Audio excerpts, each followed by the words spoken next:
Morning my students, કેમ છો બધા? મજામાં? 16મો પાઠનો છેલ્લો ટોપિક આપણે ચલાવ્યો અને પાઠ ચોથો જે કે હતો એના વ્યૂ બહુ ઓછા છે, એટલે 10મા ધોરણના કોઈ પણ વિદ્યાર્થીએ એ વિડીયો જોયો નથી. એ વિડીયો જોયો હોય ને તો 16મા પાઠના એક પણ વિડીયો ન જોયા હોય તો પણ ચાલે, એવો છેલ્લો વિડીયો બનાવ્યો હતો. કેવી રીતના પ્રશ્ન પૂછાઈ શકે છે, કેવી રીતના એમાં કેટલા માર્કના, કેવી પ્રશ્નની વાક્ય રચના હોય, એ બધું જ એ વિડીયોમાં હતું. આજે 2 દિવસ થવા છતાંય તે એ વિડીયોના વ્યૂ ખાલી 16 જ છે. એનો મતલબ કે તમે લોકોએ જોયો નથી. તો આવી રીતે કરશો તો 10મામાં પાસ નહીં થવાય.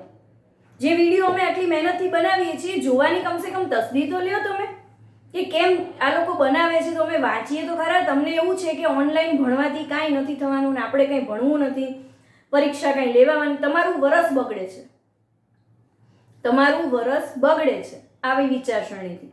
ઘણા લોકો એવી વિચારસરણી ધરાવે છે કે ભાઈ પરીક્ષા ક્યાં લેવાની છે કોરોનામાં. જો પરીક્ષા શરૂ થઈ ગઈ, આપણી જ બિલ્ડિંગમાં છે MSW, પછી આ BSc વાળાની, બધાની કોલેજવાળા જેટલા પણ છે બધાની પરીક્ષા શરૂ થઈ ગઈ. આપણી બિલ્ડિંગમાં નંબર છે જ તે કોલેજની. એટલે એવું નહીં વિચારતા કે પરીક્ષા શરૂ નહીં થાય, પરીક્ષા થવાની જ છે. અને હજી ઘણા બધાના મેસેજ આવે છે કેટલો કોર્સ ચાલ્યો, આપણે એક પણ પાઠ કેન્સલ નથી થયા. ઘણા વિદ્યાર્થીઓ એમ કે જેટલા કેન્સલ થયા હોય એ મને મોકલો, પણ કેન્સલ થયા જ નથી, એક પણ પાઠ કેન્સલ નથી થયા.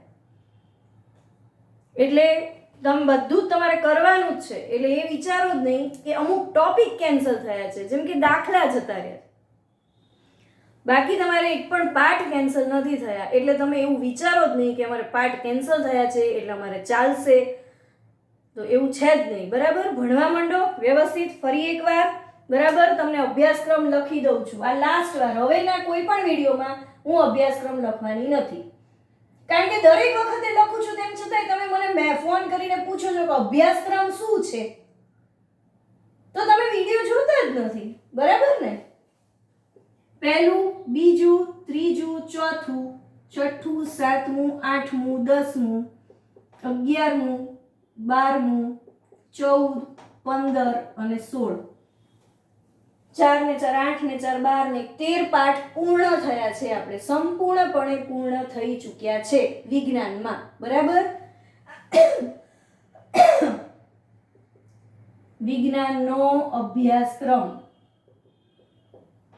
પાછું કહેશો કે આટલું જ પૂછાવાનું છે, ચાલેલો અભ્યાસક્રમ. આટલા ચાલ્યા છે પાઠને. અત્યારે આપણે જે શરૂ કરીએ છીએ એ પાઠ છે 5મો પાઠ. બરાબર, એટલે આપણે કેટલા પાઠ બાકી રહેશે? 13મો, અહીંયા 9મો, 13મો, 2 જ પાઠ બાકી રહેશે.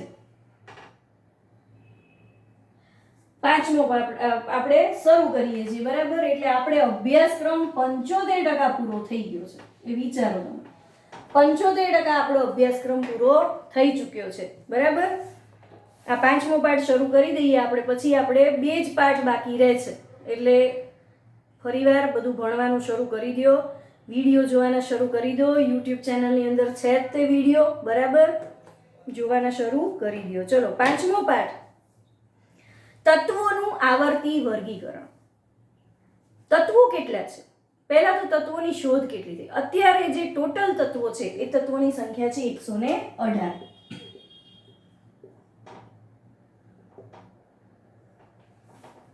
આની અંદરથી 94 તત્વો કુદરતમાંથી મળી આવેલા છે, અને બાકીના તત્વોની શોધ કરવામાં આવી છે.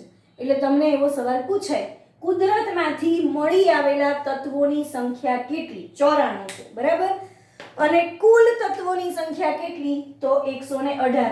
1 માર્કમાં વારે વારે પૂછાતો આ પ્રશ્ન છે.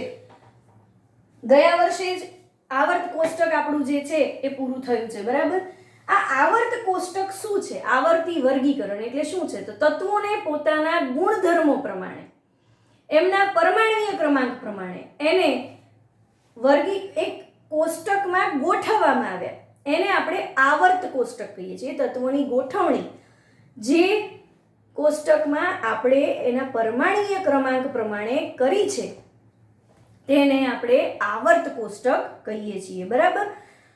પહેલા કેટલાય વિજ્ઞાનીઓએ ટ્રાય કરી કે આપણે જે તત્વો બધા શોધ્યા તો કે કોનો ગુણધર્મ કોની જેવો છે, જેમ કે એલ્યુમિનિયમનો ગુણધર્મ ગેલેનિયમ જેવો છે, કા ગેલેનિયમનો ગુણધર્મ એલ્યુમિનિયમ જેવો છે. બેમાંથી જે પહેલા મળ્યું, પહેલા એલ્યુમિનિયમ મળ્યું, એના ગુણધર્મની નજીક હોય એવા ગુણધર્મ ધરાવતું કોઈ તત્વ હોય તો એની જગ્યા રાખવાની હોય. એટલે જેટલા તત્વો છે ટોટલ 118 તત્વો, તો કે પહેલા નંબરનું તત્વ કયું, બીજા નંબરનું કયું, ત્રીજા નંબરનું કયું, એ કેવી રીતે ખબર પડી?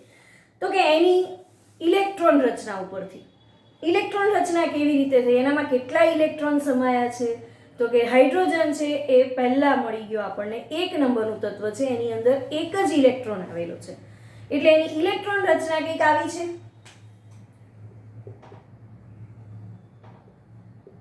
બાકીની કક્ષકો છે એ કેવી છે?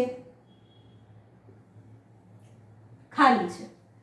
બાકીની કક્ષકો એની ખાલી છે. ટોટલ 4 કક્ષકો છે. બરાબર.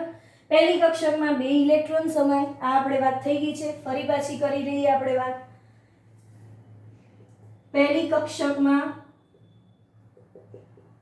2 ઇલેક્ટ્રોન, બીજી કક્ષકમાં 8 ઇલેક્ટ્રોન, ત્રીજી કક્ષકમાં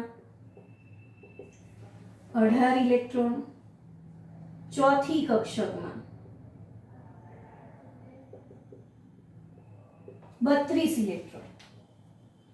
આમ આટલા તત્વો જે છે એ તત્વો આ ઇલેક્ટ્રોનની કક્ષકો પ્રમાણે ગોઠવાયેલા છે. કોઈ તત્વ જે છે, ધારો કે 11 નંબરનું તત્વ છે. 11 નંબરનું તત્વ કયું છે? તો કે સોડિયમ. સોડિયમની સંજ્ઞા કઈ છે? આ 9માં આપણે શીખી ગયા અને પહેલો પાઠ ચલાવ્યો ત્યારે પણ તમને કીધું હતું. બરાબર. એટલે કે 11 નંબરનું તત્વ છે. તો કે સોડિયમ માટે અહીંયા પ્રથમ કક્ષામાં 2 ઇલેક્ટ્રોન ભરાઈ ગયા, તો પ્રથમ કક્ષકમાં 2 ઇલેક્ટ્રોન સમાવવાની ક્ષમતા છે એટલે 2 ભરાઈ ગયા. પછી ત્રીજું ઇલેક્ટ્રોન એમાં ભરાવાનું નહીં. પછી ત્રીજું ઇલેક્ટ્રોન એની પછીની કક્ષકમાં ભરાશે 1 2 3 4 5 6 7 અને 8. 8 ઇલેક્ટ્રોન ભરાઈ જાય એટલે એ કક્ષક પૂરી થઈ ગઈ, એમાં જગ્યા વધતી નથી. તો 8 ને 2 10 ઇલેક્ટ્રોન થયા. આ 11 નંબરનું તત્વ છે. બરાબર. તો બાકીનો હજી એક ઇલેક્ટ્રોન બાકી રહ્યો તો ક્યાં જશે? તો કે છેલ્લી કક્ષકમાં જશે, એની પછીની કક્ષકમાં. બરાબર. એની પછીની કક્ષકમાં 1 ઇલેક્ટ્રોન જાય. હવે આપણે અષ્ટક બનાવવાનું નક્કી કરવામાં આવ્યું કે ઇલેક્ટ્રોનનું અષ્ટક પૂર્ણ થાય એટલે એ ઇલેક્ટ્રોન સંતૃપ્ત કહેવાય, એ કક્ષક સંતૃપ્ત કહેવાય. બરાબર. તો કે 8 ઇલેક્ટ્રોન આમાં ભરાઈ ગયા, પણ અષ્ટક જે છે કયા ઇલેક્ટ્રોનનું બનાવવાનું આપણે? આ વચ્ચેની કક્ષકનું, પહેલી કક્ષકનું, છેલ્લી કક્ષકનું? તો કે બાહ્યતમ કક્ષા એટલે સૌથી બહારની જે કક્ષા છે એ કક્ષાની અંદર અષ્ટકનું ઝુમખું પૂરું કરવાનું છે, અને એ ઝુમખું પૂરું કરવા ઇલેક્ટ્રોનને આપવો પડે અથવા તો ઇલેક્ટ્રોનને લેવો પડે. એની ઉપરથી એની સંયોજકતા જે છે તે નક્કી થાય છે. બરાબર. તો કે કેવી રીતે થશે?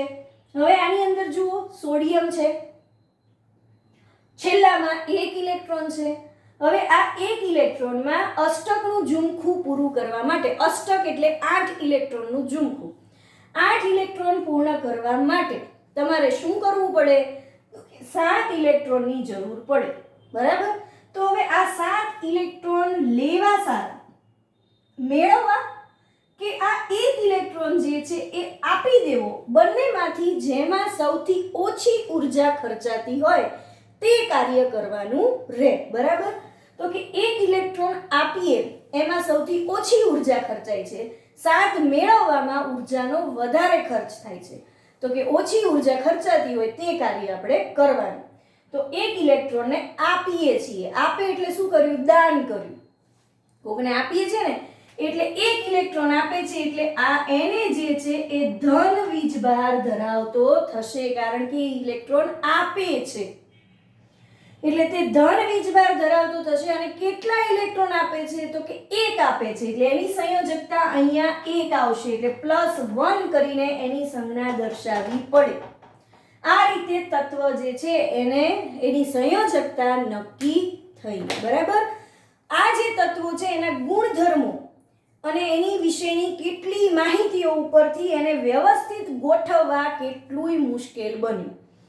બધાએ કંઈક ને કંઈક કોઈ ગુણધર્મોની પેટર્ન શોધી, કોઈએ એના ભૌતિક ગુણધર્મોની શોધી, કોઈ રાસાયણિક સ્વભાવ પ્રમાણે પેટર્ન શોધી અને ગોઠવવાની કોશિશ કરી પણ કોઈ ગોઠવી શક્યું નહીં. બરાબર. સૌથી પહેલા અવ્યવસ્થિતને વ્યવસ્થિત કર્યું તો કે તત્વોના વર્ગીકરણના પ્રારંભિક પ્રયત્નો કયા કયા હતા તો કે જુદી જુદી વસ્તુઓ અથવા જુદા જુદા સજીવોને ગુણધર્મોના આધારે વર્ગીકૃત કરી શકાય. બરાબર છે ને. આપણે આની પહેલા વનસ્પતિ વાળો પાઠ જોયો હતો તો આપણે વનસ્પતિ વાળો પાઠ પાછો આપણે શેમાં આવી ગયો? 9મા ધોરણમાં આવી ગયો. બરાબર. વનસ્પતિ વાળો પાઠ કયો હતો કે 8મો પાઠ અને આપણે 7મો પાઠ બંનેમાં વનસ્પતિ વિશેની માહિતી મેળવી હતી. બરાબર. તો વનસ્પતિની અંદર કોઈ પણ એ દરેક વનસ્પતિઓને સૌથી પહેલા શેમાં ગોઠવવામાં આવે તો કે એના ભૌતિક ગુણધર્મો. એના ગુણધર્મો કયા તો કે એ ઔષધ છે, તે ખોરાક માટે છે કે તે જડીબુટી માટે છે. 3 વસ્તુ થઈ. તો કે ખોરાક માટે છે તો એ અલગ, ઔષધ માટે છે તો અલગ, જડીબુટી એટલે એના મૂળ જે છે એના અર્કનો આપણે ઉપયોગ કરીએ છીએ, બાકીની વનસ્પતિનો ઉપયોગ નથી કરતા. એવી રીતના એના પ્રકાર પડ્યા. સૌથી પહેલા એના પ્રકાર પડ્યા ત્યારે કેવા હતા તો કે એકઅંગી છે, બે દ્વિઅંગી છે કે ત્રિઅંગી છે, એ પ્રમાણે એના પ્રકાર પડ્યા. બરાબર. તો કે એકાંગી તો એનો અર્થ શું થયો તો કે મૂળ, પર્ણ અને પ્રકાંડ 3માંથી કોઈ એક જ અંગ આવેલું છે તો એકાંગી, મૂળ, પર્ણ અને પ્રકાંડ 3માંથી કોઈ 2 અંગ આવેલા છે તો દ્વિઅંગી, મૂળ, પર્ણ, પ્રકાંડ 3 અંગો છે તો તે ત્રિઅંગી છે. પછી પાછું એમાં સપુષ્પી અને અપુષ્પી, જેને પુષ્પ આવે છે તે સપુષ્પી, નથી આવતા તે અપુષ્પી. પછી એનો વિભાગ પડે કે ઔષધમાં છે કે ખોરાકમાં છે. બરાબર. તો કે સુશોભનમાં જ માટે છે, ખાલી ઔષધમાંય નથી, ખોરાકમાંય નથી, ફક્ત સુશોભન માટે છે. એવી રીતના એમ આ તત્વોના પણ વર્ગીકરણ છે. તત્વોના ગુણધર્મો પ્રમાણે આપણે એના વર્ગીકરણ કર્યા છે. બરાબર. જેમ કે તમે દુકાનમાં સાબુને એક સાથે એક જ જગ્યાએ રાખો, જ્યારે બિસ્કિટને તમે એક સાથે અન્ય જગ્યા પર રાખશો. કેમ એવું તો કે સાબુની વાસ શેમાં બેસી જાય? ખોરાકમાં બેસી જાય ને એટલે તમારે સાબુ જુદો જ રાખવો પડે, એટલે એકબીજા ઉપર ગુણધર્મો હાવી થવા માંડે. સાબુમાં પ્રકાર કેટલા પ્રકાર તો કે નાહવાનો સાબુ, ધોવાનો સાબુ. તમને કદાચ ખબર નથી, તમે અત્યાર સુધી એટલું જ સમજ્યા છો કે નાહવાનો અને ધોવાનો સાબુ આવે, પણ સાબુ 4 પ્રકારના છે. પહેલો નાહવાનો, ધોવાનો, દાઢી કરવાનો. દાઢી કરવાનો જે સાબુના ફોબ આવે છે ને, જે તમે તમારા પપ્પાને એને જોયું હશે, પપ્પાને દાદાને, કે જે ઓલી ટ્યુબથી પેલું ફોબ લગાડે એટલે ઝાગ લગાડે, એ સાબુ જ છે. સાબુના ફોબ એટલે કે ફીણ છે. એટલે દાઢી કરવાનો સાબુ. અને ચોથો ઔષધ માટેનો સાબુ, એટલે શરીરના ત્વચા ઉપર કોઈ પણ જાતનો ચેપ લાગ્યો હોય તો એ ઔષધીય સાબુનો જ ઉપયોગ કરવો જોઈએ. જો તમે બીજા કોઈ સાબુનો સુગંધીદાર કે એવા જે આપણે રૂટીનમાં યુઝ કરીએ છીએ એનો ઉપયોગ કરો તો ત્વચા ઉપરનો રોગ છે એ વકરી જાય છે. એટલે સાબુ 4 પ્રકારના છે. બરાબર. એવી જ રીતે તમે જુઓ કે વૈજ્ઞાનિકોએ તત્વોને તેમના ગુણધર્મના આધારે વર્ગીકૃત કરવા માટે ઘણા બધા પ્રયત્નો કર્યા અને અવ્યવસ્થિતમાંથી વ્યવસ્થિત ક્રમિક ગોઠવણી કરી. 1 નંબરનું તત્વ તો કે હાઇડ્રોજન, એને 1 જ ઇલેક્ટ્રોન છે. 2 નંબરનું તો કે કોણ છે? હિલિયમ, એને 2 ઇલેક્ટ્રોન છે. પહેલી કક્ષક સંપૂર્ણપણે ભરાઈ ગઈ. બરાબર. એવી જ રીતના સૌપ્રથમ પ્રયત્ન સ્વરૂપે ધાતુ અને અધાતુ અને અર્ધધાતુ એમ 3 જૂથમાં વહેંચવામાં આવ્યા. તો આપણે આ વસ્તુ 3જો પાઠ ભણ્યા ત્યારે શીખી ગયા છીએ, તેમ છતાં આપણે ફરીવાર જોઈએ. 1, 2 કે 3 ઇલેક્ટ્રોન જ્યારે આપે છે, આપવાની પ્રક્રિયા કરે ત્યારે તે ધન ધ્રુવ ધરાવે છે અને એ ધાતુ તરીકે વર્તે છે. બરાબર. 4 ઇલેક્ટ્રોન આવી જાય, અષ્ટકના ઝુમખાની વાત કરું છું પાછું, જોજો 4 ઇલેક્ટ્રોન આવી જાય એટલે 4 ઇલેક્ટ્રોન હોય એટલે અષ્ટકમાં કેટલા ખૂટે? 4. 4 આપે તો એટલી જ ઉર્જા ખર્ચાય, 4 મેળવે તો એટલી જ ઉર્જા ખર્ચાય. એટલે જ્યારે 4 ઇલેક્ટ્રોન હોય છેલ્લી કક્ષકમાં ત્યારે તે ઇલેક્ટ્રોન આપતો પણ નથી અને લેતો પણ નથી. શું કરે છે? ભાગીદારી કરે છે. બરાબર? તો એવા જે છે તત્વો જેની બાહ્યતમ કક્ષામાં 4 ઇલેક્ટ્રોન છે એને આપણે અર્ધધાતુ તરીકે ઓળખ્યા. અને અધાતુ એટલે કે 5, 6 અને 7 ઇલેક્ટ્રોન હોય, જેની છેલ્લી કક્ષકમાં 5, 6 કે 7 ઇલેક્ટ્રોન હોય. એટલે એવા ઇલેક્ટ્રોન હોય, 5 ઇલેક્ટ્રોન હોય તો અષ્ટક પૂરું કરવા 5 આપશે તો નહીં, શું કરશે? મેળવશે. તો એ ઋણ ધ્રુવ મળે છે મેળવીને અને ઋણ ધ્રુવ બનાવીને અધાતુમાં પરિવર્તિત પામે છે. એટલે એ બધા જ તત્વો અધાતુ કહેવાય છે. બરાબર? ડોબ્રેનર નામના વૈજ્ઞાનિકે સૌપ્રથમ 1817ના સાલમાં જર્મન રસાયણ વૈજ્ઞાનિક હતો, એનું નામ છે આખું વુલ્ફગેંગ ડોબ્રેનર. એણે સમાન ગુણધર્મો ધરાવતા તત્વોને જૂથમાં ગોઠવવાના પ્રયત્ન કર્યો, જેણે આ જૂથને ત્રિપુટી તરીકે ઓળખાવી. બરાબર? હવે તમે આટલું પહેલા લખી લો, આટલું જ લખવાનું છે, આ નથી લખવાનું. આ તો તમને એક ઉદાહરણ દર્શાવવા માટે દેખાડવામાં આવ્યું હતું. બરાબર? આ ખાસ ધ્યાન રાખો, આ લખી લો કારણ કે એ આવશે બધામાં. બરાબર?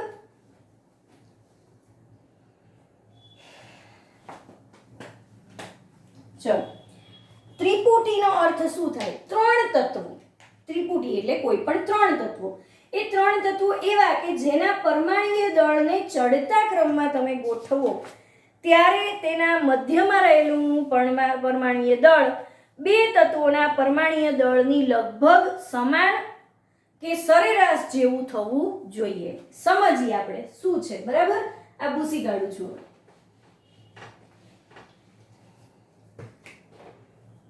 ધારો કે નાઇટ્રોજન, બરાબર, નાઇટ્રોજન એની સંજ્ઞા છે N, પછી છે P એટલે ફોસ્ફરસ, એની સંજ્ઞા છે P, અને પછી છે આર્સેનિક એની સંજ્ઞા છે AS. બરાબર? તો કે નાઇટ્રોજનનું પરમાણ્વીય દળ કેટલું છે? તો કે 14.0 મ્યુ.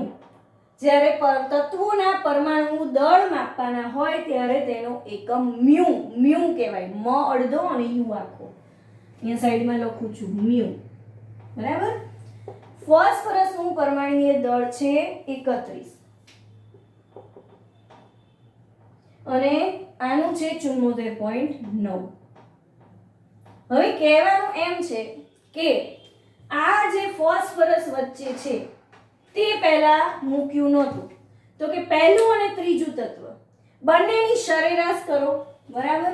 તો કે બંનેની સરેરાશ કઈ રીતે કરશો? તો કે બંનેનો સરવાળો કરો પરમાણુ દળનો. કેટલો થાય? 14 + 74.9 ભાગ્યા 2. બરાબર?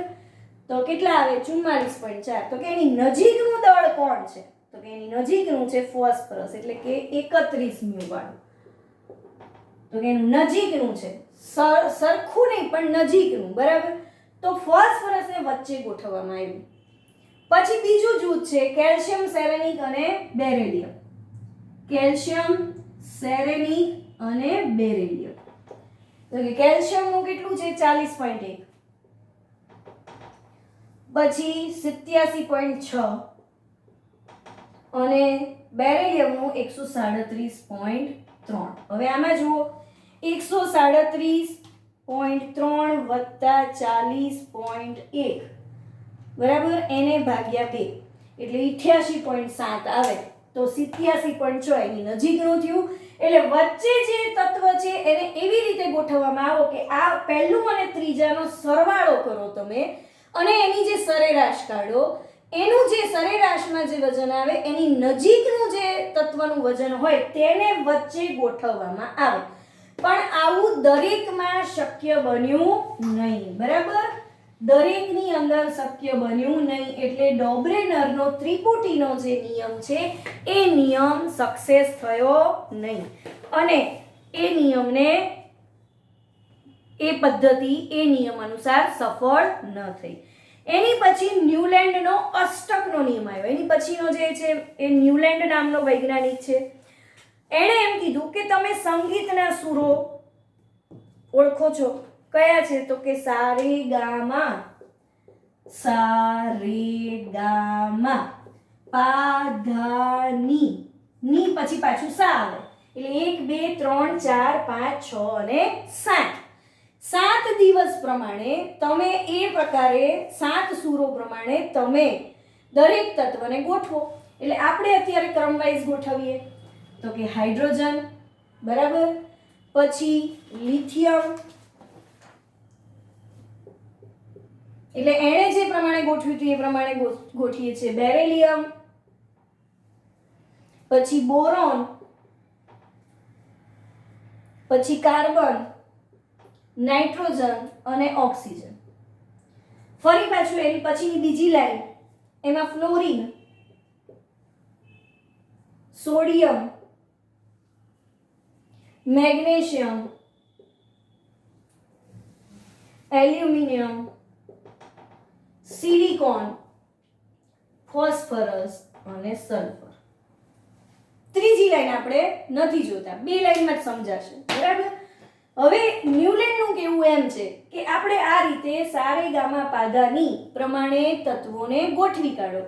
તો એમાં જે પહેલું તત્વ છે અને એની પછીનું 8મું તત્વ છે એ બંનેના ગુણધર્મો સમાન હોવા જોઈએ, બરાબર.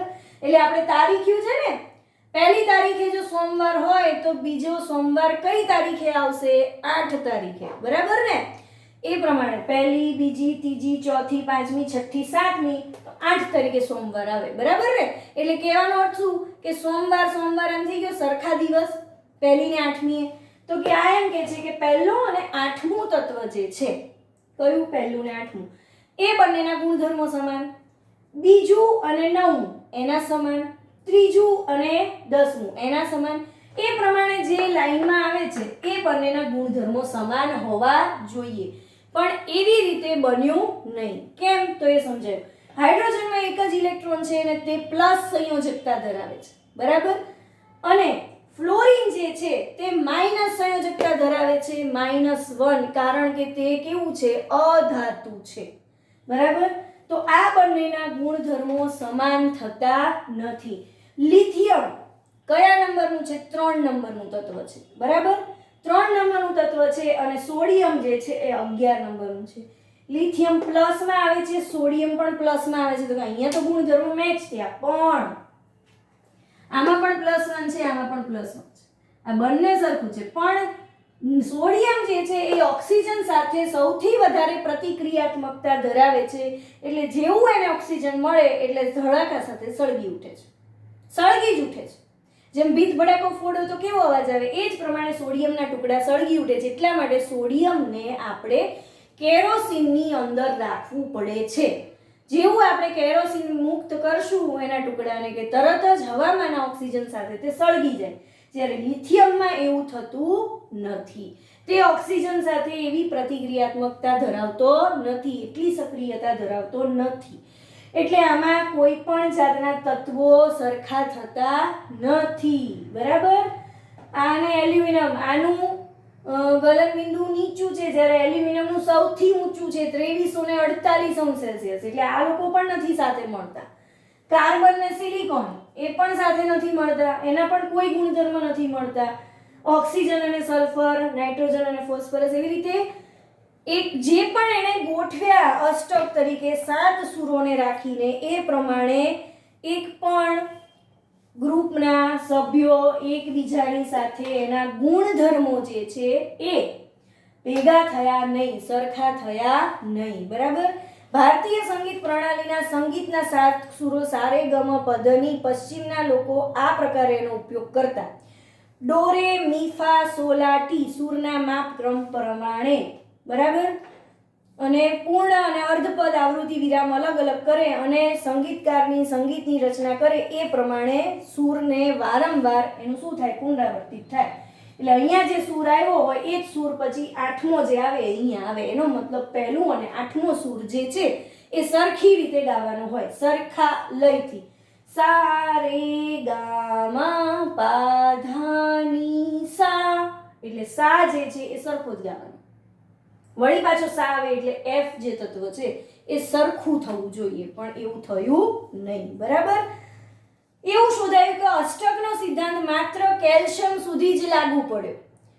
પછી કેલ્શિયમ પછી પ્રત્યેક આઠમા તત્વના ગુણધર્મો પહેલા તત્વને મળતા આવતા નહોતા. ન્યુલેન્ડે કલ્પના કરી કે કુદરતમાં માત્ર 56 તત્વો જ છે. એણે એવું વિચાર્યું અને ભવિષ્યમાં કોઈ અન્ય તત્વ ક્યારેય શોધાશે નહીં એવું પણ એણે ભવિષ્ય કહી દીધું. ત્યારબાદ અનેક તત્વો નવા શોધાયા અને ગુણધર્મો અષ્ટકના સિદ્ધાંતથી બંધ બેસતા નથી. પોતાના કોષ્ટકમાં તત્વોને બંધ બેસાડવા માટે ન્યુલેન્ડે 2 તત્વોના જૂથમાં રાખી દીધા.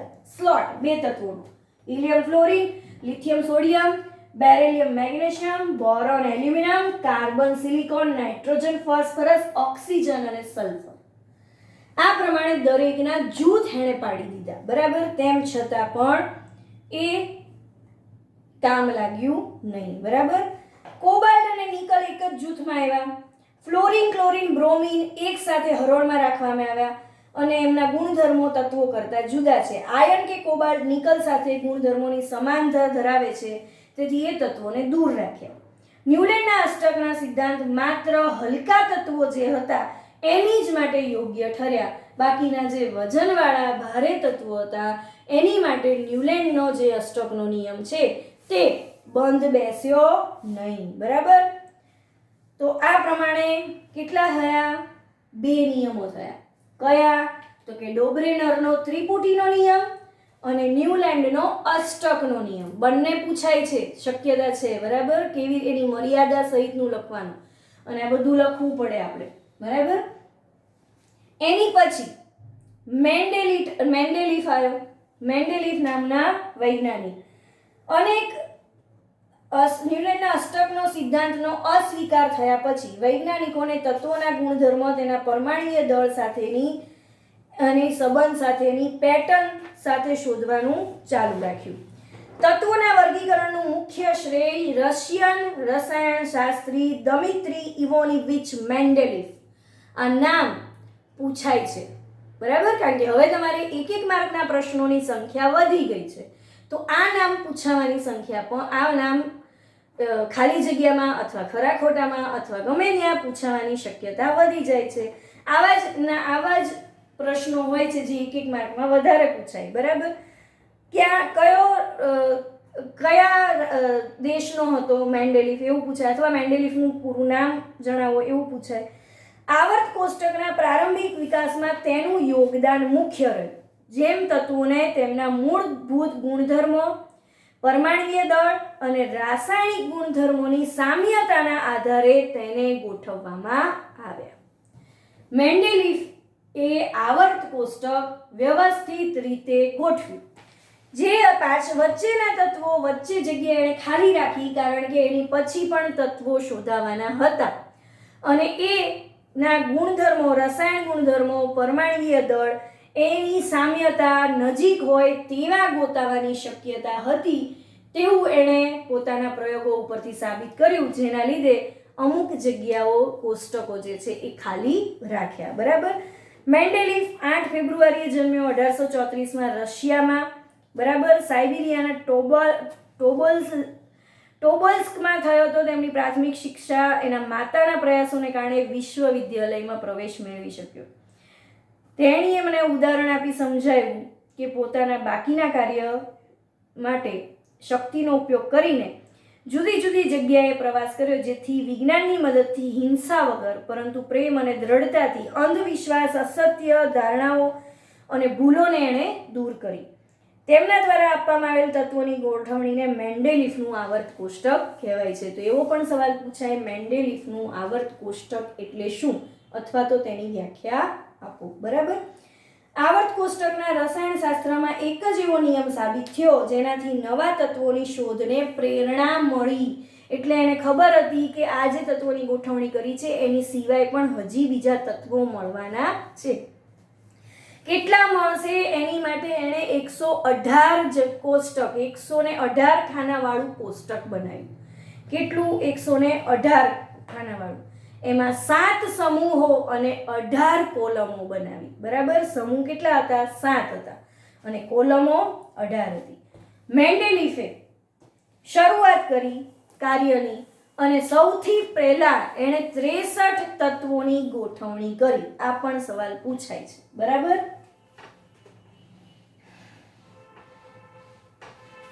કેટલા તત્વોની ગોઠવણી કરી? એકવાર પૂછાઈ ગયેલો છે સવાલ. મેન્ડેલીફે 63 તત્વોની ગોઠવણી કરી અને બાકીની જગ્યા એણે ખાલી રાખી. કેટલું આવર્ત કોષ્ટક બનાવ્યું એણે? 118નું આવર્ત કોષ્ટક બનાવ્યું. એમાંથી એને જે મળેલા હતા એ 63 તત્વો એણે ગોઠવ્યા. બાકીની જગ્યા એણે ખાલી રાખી. કેમ? તો કે એણે પ્રેરણા આપી કે આ તત્વો ઉપરથી જ આપણને હજી બીજા તત્વો મળવાના છે. બરાબર, એટલે નવા તત્વોને શોધને એણે પ્રેરણા આપી કે નવા તત્વો શોધો, હજી છે તત્વો, 63 થી પૂરું નથી થઈ જતું. જ્યારે ન્યુલેન્ડે શું કીધું હતું? 56 તત્વો એ પૂરું થઈ જાય છે, એનાથી પછી આગળ કોઈ તત્વ જ નથી. બરાબર, તો આ પ્રમાણે પહેલા 2 ડોબ્રેનર અને ન્યુલેન્ડ નામના જે વૈજ્ઞાનિક હતા તેના જે નિયમો છે એ રદ થયા અને મેન્ડેલીફે જે આવર્ત કોષ્ટક ગોઠવ્યું તે સાચું સાબિત થયું અને તેને માન્યતા મળી ગઈ. બરાબર, તેમણે તત્વોને પરમાણુય દળ, તેના ભૌતિક ગુણધર્મો અને રાસાયણિક ગુણધર્મો આટલી વસ્તુ તપાસી અને રાસાયણિક ગુણધર્મોની વચ્ચે મેન્ડેલીફે તત્વોના ઓક્સિજન અને હાઇડ્રોજન સાથે બનતા સંયોજનો પર ધ્યાન કેન્દ્રિત કર્યું. એટલે સૌથી વધારે ઓક્સિજન સાથે કોણ સંયોજાય છે? એટલે સક્રિયતા શ્રેણી આપણી જે આપણે ચોથા પાઠમાં ભણી ગયા ને, ચોથામાં કે ત્રીજામાં, શેમાં ભણ્યા હતા? ત્રીજા પાઠમાં હતી કે ચોથા પાઠમાં હતી સક્રિયતા શ્રેણી? ત્રીજા પાઠમાં હતી. બરાબર, તો એ આપણે ભણી ગયા. એ પ્રમાણે એણે દરેક ભાગના તત્વો સાથે સંયોજન, મોટા ભાગના તત્વો સાથે કાર્બન ઓક્સિજન અને હાઇડ્રોજન તત્વો બનાવે છે. એ પ્રમાણે હાઇડ્રાઇડ અને ઓક્સાઇડના સૂત્રોને તત્વના વર્ગીકરણ માટે મૂળભૂત ગુણધર્મો પૈકીના એક ગુણધર્મ ગણવામાં આવે છે. આ કયા? ઓક્સાઇડ અને હાઇડ્રાઇડ વાળા. તો એ તમને મેં કીધેલું છે, યાદ કરજો. મેં તમને લખાવેલું છે આખું ચોથા પાઠની અંદર. કયા? તો કે કાર્બન સાથે મોનોક્સાઇડ, ડાયોક્સાઇડ લખાવેલા છે ને. પછી કોઈ બીજા તત્વ સાથે જોડાયેલું હોય તો નાઇટ્રોજન સાથે તો નાઇટ્રોક્સાઇડ. એટલે ઓક્સિજન જે પણ તત્વ સાથે જોડાશે તેનું નામકરણ ઓક્સાઇડ સ્વરૂપે થશે. બરાબર, અને હાઇડ્રોજન ની આખી શ્રેણી મેં તમને કીધી હતી ને, કાર્બન સાથે જોડાય છે, મિથેન. એટલે આને શું કહેવાય? કાર્બન ટેટ્રાહાઇડ્રાઇડ એવું પણ નામ આપી શકીએ ને આપણે. આ તો એનું સામાન્ય નામ છે. પછી જેની પણ સાથે હાઇડ્રોજન જોડાયું, ધારો કે S સાથે હાઇડ્રોજન જોડાયું તો શું કહેશું? સલ્ફરનો હાઇડ્રોજન.